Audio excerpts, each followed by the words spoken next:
saved from scrap.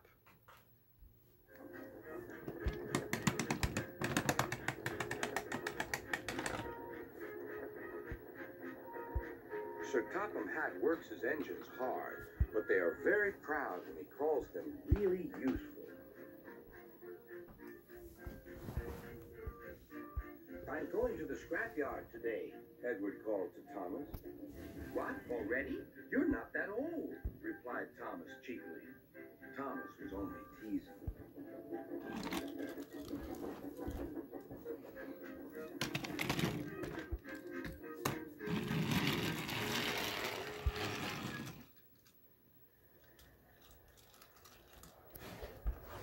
The scrapyard is full of rusty old parts and machinery. They're broken into pieces, loaded into cars, and Edward pulls them to the steelworks where they are melted down and used again.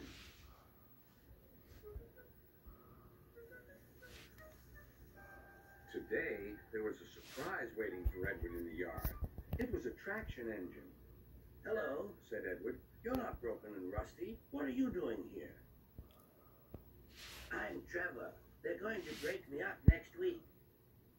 What a shame, said Edward. My driver says I only need some paint, polish, and oil to be as good as new, but my owner says I'm old-fashioned. Edward snorted. People say I'm old-fashioned, but I don't care. Sir Topham Hatt says I'm a useful engine. What work did you do? My owner would send us from farm to farm. We threshed corn, hauled logs, and did lots of other work. The children loved to see us.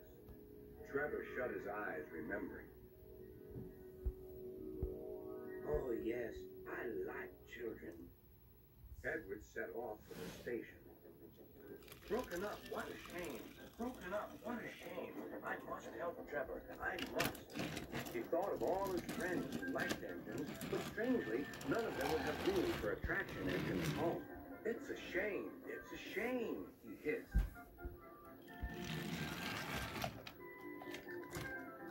Then, why didn't I think of him before?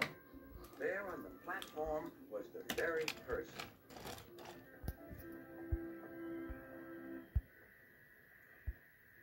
Hello, Edward. You look upset. What's the matter, Charlie? He asked the driver.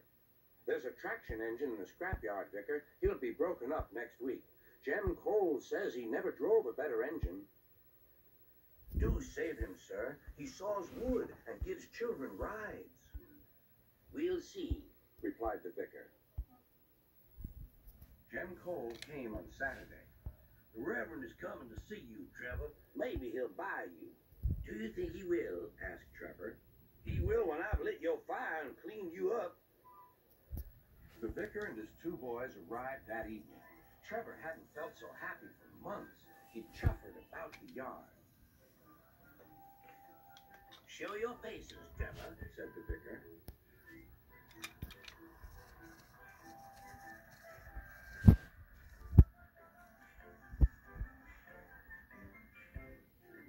Later, he came out of the office smiling.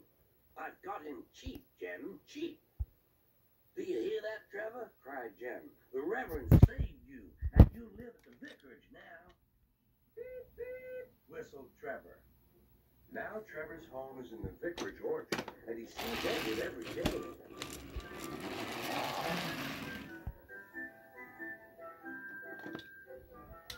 His paint is spotless, and his grass shines like gold.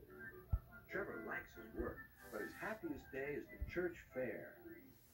With a wooden seat bolted to his bunker, he chuffers round the orchard, giving rides to children.